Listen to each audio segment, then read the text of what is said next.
Ada yang suka makan bakso, bubur, tongseng, soto, atau mie ayam di pedagang kaki lima atau warung. Coba perhatikan mangkoknya. Pasti kalian pernah melihat mangkok bergambar ayam jago seperti ini, bukan? Bagi generasi 90-an atau yang lebih senior, mangkok ayam jantan ini familiar banget.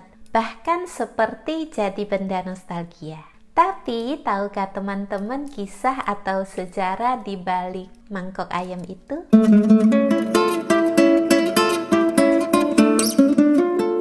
Bukan dari Indonesia, mangkok legendaris ini dari Tiongkok ya. Di sana sebutannya macam-macam, tapi maksudnya ya mangkok itu. Mangkok ini memang sudah mengakar di budaya Tiongkok. Salah satunya sebagai alat makan yang wajib ada dalam upacara pernikahan. Mangkok ayam muncul pertama kali pada era dinasti Ming periode 1368 sampai 1644. Motif bergambar ayam yang terkenal saat itu memang dibuat di tungku pabrik porselen kekaisaran di Tiongkok Selatan. Dikisahkan Pangeran Su Xianzhen sangat menyayangi Seliruan, seorang pengasuh sekaligus kekasihnya. Seliruan ini 17 tahun lebih tua dari sang pangeran. Nah, setelah Pangeran Su Xianzhen naik tahta dengan nama Kaisar Cheng Hua, Seliruan pun menjadi permaisuri.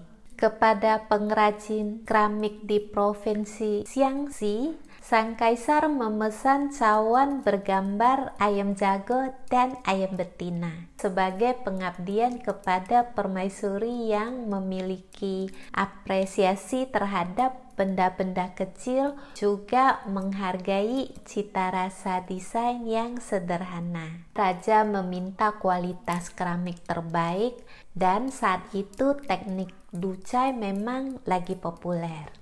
Sekedar tahu aja ya, ducai adalah teknik melukis porselen di Tiongkok yang populer pada zaman dinasti Ming. Jadi, setelah pola yang diinginkan terbentuk, permukaan porselen didesain dengan beberapa garis warna biru yang diglasir. Lalu objek digambar lagi dengan cat warna yang berbeda. Pada lapisan cat yang baru ditambahkan, porselen kemudian dibakar pada suhu yang lebih rendah, sekitar 850 sampai 900 derajat Celcius. Cangkir dihias dengan gambar ayam. Ada ayam jantan dan betina yang memberi makan anak-anaknya yang masih kecil sambil mencari cacing dan merentangkan sayapnya. Desain ayam di cawan mewakili nilai-nilai inti dinasti Tiongkok, seperti melanjutkan garis keluarga, juga pengasuhan anak. Seiring perkembangan, desain di mangkok selalu memiliki makna simbolis yang positif.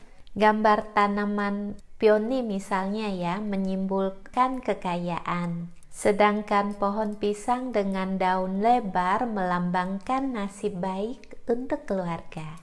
Kata ji sendiri bermakna ayam.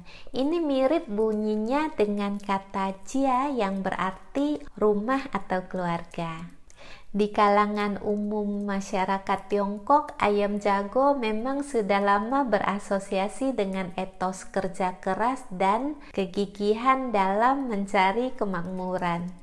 Ini karena ayam jago selalu membangunkan kita di pagi hari. Kokoknya seakan mengingatkan kita semua agar bersiap menyongsong rezeki. Kaisar-kaisar Tiongkok begitu menyukai filosofi yang diabadikan pada mangkok atau cawan porselen dengan teknik ducai ini. Di antaranya ya, Kaisar Wangli dari dinasti Ming yang memerintah tahun 1572 sampai 1620. Terus Kaisar Kangxi dari dinasti Qing yang memerintah tahun 1661 sampai 1722. Saking sukanya pada porselen, pada tahun 1776, Kaisar Qianlong dari dinasti Qing yang memerintah tahun 1735 sampai 1796 sampai mengarangkan puisi khusus yang diabadikan pada sebuah mangkok, meskipun desainnya bukan ayam jago. Nah, untuk puisi ini bisa kalian lihat di blog Francisca Ribert ya, atau di sini. Saat ini ada 13 cangkir Chenghua asli yang dipegang oleh museum dan 3 cangkir yang dikoleksi secara pribadi.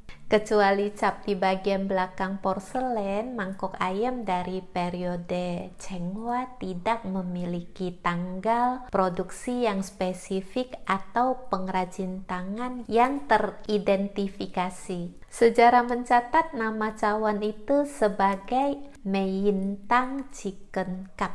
Harganya pernah melejit di balai lelang Sotheby's ya.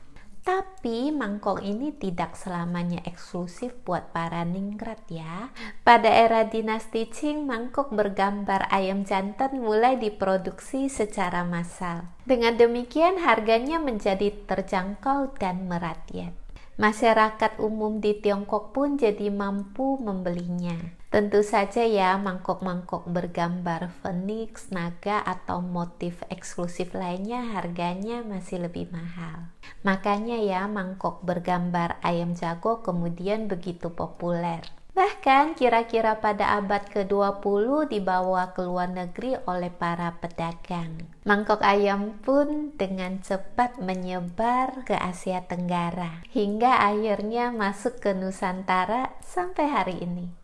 Siska pernah baca di internet tahun 1971 salah satu perusahaan keramik di Indonesia sudah mematenkan gambar ayam dengan nama lukisan ayam jago. Jadi kalau suatu kali teman-teman makan di tempat makan di mana gitu ya, dan mendapati mangkuk yang disodorkan bergambar ayam jago, kalian sudah tahu ya sejarahnya. Itu desainnya emang legendaris banget ya. Bukan karena kita dulu sering makan dari wadah itu, tapi sejarahnya memang panjang.